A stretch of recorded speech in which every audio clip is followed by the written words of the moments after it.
Hello everyone, welcome back to Kavita edu classes. Kavita edu classes में एक बार फिर से आप सभी का बहुत बहुत स्वागत है। गाइस, इस वीडियो में हाइपोथेसिस को डिस्कस की जाएगी। हाइपोथेसिस क्या है, इसकी क्या मीनिंग है, अलग अलग साइंटिस्ट ने इसके क्या डेफिनेशन दिए हैं, इसके क्या इंपॉर्टेंस है, ये सारी डिटेल को इस वीडियो में डिस्कस की जाएगी। गाइस, हाइपोथेसिस कई कोर्स के लिए काफी इंपॉर्टेंट है। अगर आप यूजीसी नेट की प्रिपरेशन कर रहे हैं एजुकेशन सब्जेक्ट से, तो यूनिट 6 के अंतर्गत हाइपोथेसिस पढ़ना है। यूजीसी नेट एग्जाम के पेपर 1 में रिसर्च एप्टीट्यूड के अंतर्गत हाइपोथेसिस पढ़ना है। देन अगर आप किसी भी सब्जेक्ट से मास्टर डिग्री कर रहे हैं तो एक पेपर रिसर्च मेथोडोलॉजी की होगी जिसमें कि आपको हाइपोथेसिस पढ़ना है। तो इस तरह से गाइस, ये टॉपिक काफी इंपॉर्टेंट है, तो वीडियो को एंड तक जरूर देखें। अगर वीडियो इन्फॉर्मेटिव लगे तो इसे लाइक जरूर करें एंड इस तरह की इन्फॉर्मेटिव वीडियोस को देखते रहने के लिए चैनल को सब्सक्राइब जरूर कर लें। अब देखते हैं कि हाइपोथेसिस क्या है। हाइपोथेसिस दो शब्दों के मिलने से बना है, हाइपो एंड थेसिस। हाइपो जिसका अर्थ है संभावित या जिसकी पुष्टि की जानी है, इट मीन्स जिसको प्रूफ करना है, वो हो गया हाइपो।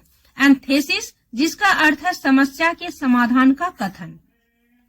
हिंदी में अगर जाने तो हाइपोथेसिस को हिंदी में परिकल्पना कहते हैं। परि प्लस कल्पना। यहां परि का अर्थ है परिवेश, समस्या के चारों ओर को, और कल्पना का अर्थ है चिंतन। इट मीन्स प्रॉब्लम से रिलेटेड चिंतन, प्रॉब्लम से रिलेटेड जो हम सोच रहे हैं वो इसके अंतर्गत आया। इस प्रकार हाइपोथेसिस का शाब्दिक अर्थ संभावित कथन से है जो समस्या का समाधान को सुझाता है। अनुसंधान की प्रक्रिया में समस्या के कथन के तुरंत बाद एक उपयुक्त कल्पना की रचना की आवश्यकता होती है। हाइपोथेसिस के अभाव में वैज्ञानिक अध्ययन प्रायः संभव नहीं होता है। इसका कारण यह है कि समस्या का स्वरूप अत्यधिक विस्तृत होता है, बहुत ज्यादा फैला हुआ होता है। ऐसी स्थिति में उस व्यापक क्षेत्र को घटाना, उसके स्वरूप को छोटा करना बहुत जरूरी होता है, जिससे कि स्टडी का स्वरूप छोटा हो जाए, सूक्ष्म हो जाए और स्टडी गहन हो। यदि परिकल्पना द्वारा, हाइपोथेसिस द्वारा ऐसा नहीं किया जाता है तो रिसर्चर प्रॉब्लम के सॉल्यूशन के लिए इधर उधर भटकता रहता है और इस प्रक्रिया में अनवांटेड डेटा कलेक्ट कर लेता है, जिससे कि क्योंकि उसे हाइपोथेसिस के अभाव में प्रॉब्लम से रिलेटेड क्या उसे आवश्यकता है, उसे क्या चाहिए, ये उसे पता नहीं होता है। इस तरह से हाइपोथेसिस को पूर्व चिंतन या सोशल रिसर्च की प्राथमिक सीढ़ी कहा जाता है। परिकल्पना ही वह विचार है जो सोशल रिसर्च को जन्म देता है। अब देखते हैं इसके डेफिनेशन को, डेफिनेशन ऑफ हाइपोथेसिस। अलग अलग विद्वानों ने हाइपोथेसिस को परिभाषित करते हुए अपने अलग अलग विचार दिए हैं। इसमें एक विचार है टाउनशेंड का। टाउनशेंड के अनुसार परिकल्पना एक समस्या का प्रस्तावित उत्तर होती है। जो प्रॉब्लम हम लेते हैं रिसर्च करने के लिए, उसके टेंटेटिव आंसर एक हाइपोथेसिस होती है। उसका जो एक टेंटेटिव सॉल्यूशन हम सोचते हैं, उस क्वेश्चन का जो एक आंसर सोचते हैं टेंटेटिव, जो ये हो सकता है, वो एक परिकल्पना होती है। नेक्स्ट डेफिनेशन है मैकगुडगन के अनुसार। मैकगुडगन के अनुसार परिकल्पना दो या दो से अधिक चरों के संभावित संबंध का एक परीक्षण योग्य कथन है। परिकल्पना क्या है? एक कथन है। रिसर्च में वेरिएबल्स होते हैं, independent variables, dependent variables, intervening variable, extraneous variable. इनका कहना है कि परिकल्पना क्या है? कथन है। कौन सा कथन है? दो या दो से अधिक चरों के संभावित संबंध का एक परीक्षण योग। जो वेरिएबल्स हैं, इनके बीच जो टेंटेटिव रिलेशन है, उनका परीक्षण योग कथन है। उस कथन को टेस्ट करने योग्य होना चाहिए, तो ये परिकल्पना होती है। नेक्स्ट डेफिनेशन है गुडे एवं हॉट के अनुसार। इनके अनुसार उपकल्पना एक प्रस्तावना है। उपकल्पना क्या है? एक प्रस्तावना है, एक प्रपोजल है, जिसकी उपयुक्तता की परीक्षा की जा सकती है। ये प्रस्तावना कितनी उपयुक्त है, इसे हम टेस्ट कर सकते हैं, तो ये उपकल्पना होता है। तो गाइस, इस तरह से कुछ साइंटिस्ट के दिए गए डेफिनेशन थे, तो इन्हें आप लर्न कर लें तो बेहतर होगा, और इस तरह के कुछ और डेफिनेशन को लर्न करके रखें तो अच्छा रहेगा, क्योंकि यूजीसी नेट एग्जाम में डेफिनेशन लिख के देता है कि ये डेफिनेशन किसने दिया। इस तरह के क्वेश्चन आते हैं। एंड अगर आप मास्टर डिग्री के लिए प्रिपरेशन कर रहे हैं तो वहां पर अगर आप कुछ डेफिनेशन को लिख देते हैं कि इनके अनुसार ये है, इनके अनुसार ये है, तो आपको अच्छे मार्क्स आएंगे। और मैंने जो डेफिनेशन लिया है ये काफी इजी टू लर्न है, तो इसे आप देख लेंगे। नेक्स्ट टॉपिक है इंपॉर्टेंट ऑफ हाइपोथेसिस। तो इस तरह से हम लोग पीछे देख ही चुके हैं कि हाइपोथेसिस का काफी इंपॉर्टेंट है रिसर्च में। परिकल्पना अनुसंधानकर्ता और वैज्ञानिकों को पथ भ्रष्ट होने से बचाने के लिए प्रकाश स्तंभ के समान है। ये कैसे है ये हम लोग देखेंगे। फर्स्ट इसका इंपॉर्टेंट अगर हम देखें तो अनुसंधानकर्ता का मार्गदर्शन, गाइड ऑफ रिसर्चर। अनुसंधानकर्ता अपनी अध्ययन वस्तु के संबंध में जो पूर्व ज्ञान प्राप्त करता है वह उसकी उपकल्पना का आधार होता है। प्रॉब्लम से रिलेटेड जो इंफॉर्मेशन उसके पास पहले होती है उसी के बेस पे रिसर्चर हाइपोथेसिस का निर्माण करता है। उस कल्पना के पूर्व ज्ञान के आधार पर रिसर्चर की यह जानकारी रहती है कि उसे क्या करना है, किस क्षेत्र में किस सत्य की खोज करनी है। इस प्रकार हाइपोथेसिस एक रिसर्चर के लिए मार्गदर्शन का कार्य करती है। तो ये फर्स्ट इंपॉर्टेंट हो गया हमारा। सेकंड है अध्ययन में निश्चितता। अगर हम हाइपोथेसिस बना लेते हैं तो हमारे स्टडी में एक निश्चितता आ जाती है। कैसे? तो हाइपोथेसिस के द्वारा अध्ययन की सीमा लगभग सुनिश्चित हो जाती है। इसके बन जाने पर रिसर्चर को यह ज्ञान हो जाता है कि उसे क्या स्टडी करना है, कितना स्टडी करना है और कौन से क्षेत्र का, कौन से एरिया में डेटा को कलेक्ट करना है। हाइपोथेसिस से यह भी ज्ञात हो जाता है कि इसका डायरेक्शन क्या है। इससे रिसर्चर अनवांटेड डेटा और तथ्यों को कलेक्ट करने से बच जाता है। इसीलिए कहते हैं कि हाइपोथेसिस धन की और समय की दोनों की बचत करने का एक साधन है। तो ये इसका सेकंड इंपॉर्टेंस है। थर्ड इंपॉर्टेंट है अध्ययन वस्तु की अस्पष्टता। अध्ययन वस्तु मीन्स जिस टॉपिक पे आप रिसर्च कर रहे हैं वो क्लियर होता है। Clarity of research matter.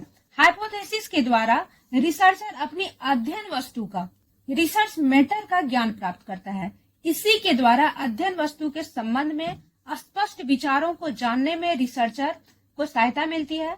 Hypothesis के द्वारा उसे पता चलता है कि उनकी अध्ययन वस्तु क्या है, उसको क्या करना है और किस क्षेत्र में किस प्रकार से कार्य करना है।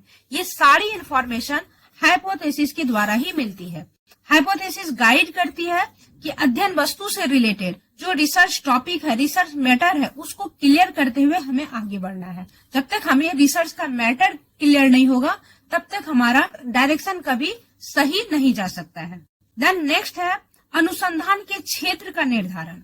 हम किस एरिया में रिसर्च करने जा रहे हैं ये भी डिटर्मिनेशन हमें हाइपोथेसिस से मिलती है। एक टाइम में एक रिसर्चर एक सब्जेक्ट से रिलेटेड सभी पहलुओं का अध्ययन नहीं कर सकता है, इसीलिए उसे हाइपोथेसिस को डिटरमाइन करने की आवश्यकता पड़ती है।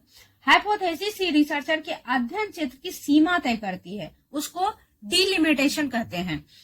हाइपोथेसिस की सहायता से वह अध्ययन वस्तु के विशेष क्षेत्र का अध्ययन करता है और ऐसा करके वह उस विशेष क्षेत्र का संपूर्ण ज्ञान प्राप्त कर लेता है। इस तरह से हाइपोथेसिस क्या करता है, रिसर्चर का क्षेत्र सीमित कर देता है कि उन्हें उन्हीं बातों पर ध्यान केंद्रित करना है जो कि उसको सफलता के लिए जरूरी है। इस तरह से हाइपोथेसिस का ये भी एक वर्क है, ये भी एक इम्पोर्टेंट है कि वह रिसर्चर को इधर उधर भटकने नहीं देता है। जो मेन टॉपिक है उसी पे उसको फोकस करता है, इधर उधर नहीं भटकता है। नेक्स्ट इसका इम्पोर्टेंट है संबंधित तथ्यों के संकलन में सहायक। जो रिसर्च कर रहे हैं उससे रिलेटेड जो तथ्य है, उससे रिलेटेड जो डेटा है, उसके कलेक्शन में भी ये हेल्प करता है। कैसे करता है तो ये देख लें। हाइपोथेसिस का निर्माण हो जाने के बाद हम डेटा का संकलन मनमाने ढंग से नहीं कर सकते हैं, बल्कि उन्हीं तथ्यों का संकलन करते हैं, उन्हीं डेटा को संकलित करते हैं, उन्हीं डेटा को कलेक्ट करते हैं जो हमारे अध्ययन वस्तु के लिए उपयोगी है। जो अनवांटेड है, यूजलेस है, उस डेटा को कलेक्ट करके अपना समय बर्बाद करने से बच जाते हैं।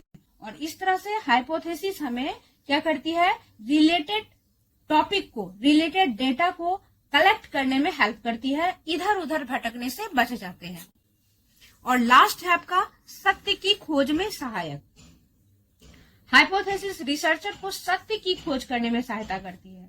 हाइपोथेसिस के निर्माण के बाद रिसर्चर टेस्ट के द्वारा रिलेटेड रिलेशन में सही है या गलत है ज्ञान प्राप्त करता है। हाइपोथेसिस की सत्यता अगर प्रमाणित हो जाती है तो निष्कर्ष की प्राप्ति होती है, और अगर वो हाइपोथेसिस गलत हो जाता है तो उसे, और असत्य हो जाने पर उसे रिजेक्ट कर दिया जाता है। इस प्रकार हाइपोथेसिस एक रिसर्चर को सत्य की खोज करने में सहयोग करती है। गाइस, किसी भी रिसर्च में हाइपोथेसिस बनाने के बाद उसके लिए हम टेस्ट करते हैं। जैसा कि सारे डेफिनेशन में हम लोग पढ़ चुके हैं कि किसी भी प्रॉब्लम का टेंटेटिव आंसर हाइपोथेसिस कहलाता है।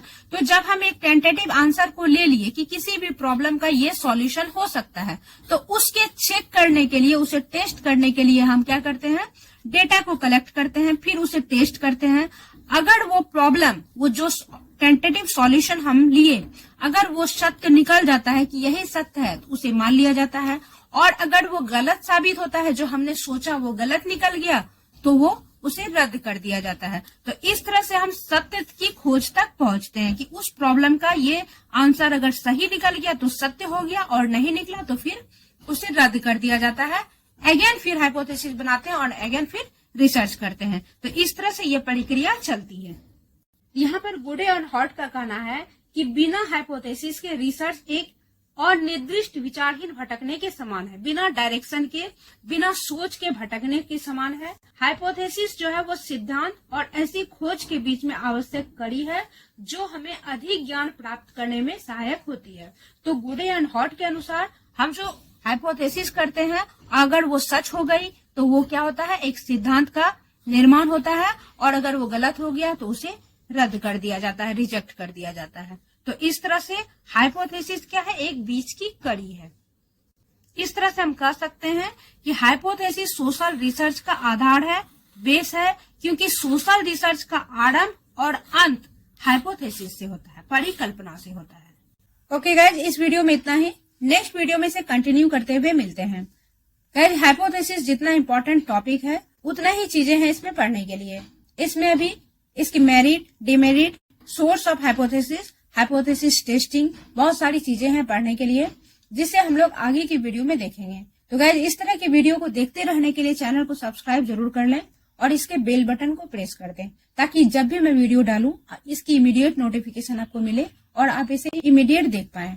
क्योंकि गाइज, हाइपोथेसिस से काफी क्वेश्चन एग्जाम में आते हैं, चाहे नेट एग्जाम हो, स्टेट एग्जाम हो, या आप मास्टर डिग्री के कोर्स कर रहे हो, इसमें भी हाइपोथेसिस से क्वेश्चन जरूर आते हैं। एंड गाइज, अगर आप PhD admission notification and teaching post से रिलेटेड अपडेट चाहते हैं तो आप टेलीग्राम चैनल को ज्वाइन कर लें। टेलीग्राम चैनल की लिंक वीडियो के डिस्क्रिप्शन में दी गई है। ओके गाइज, मिलते हैं फिर नेक्स्ट वीडियो में। Thank you so much for watching.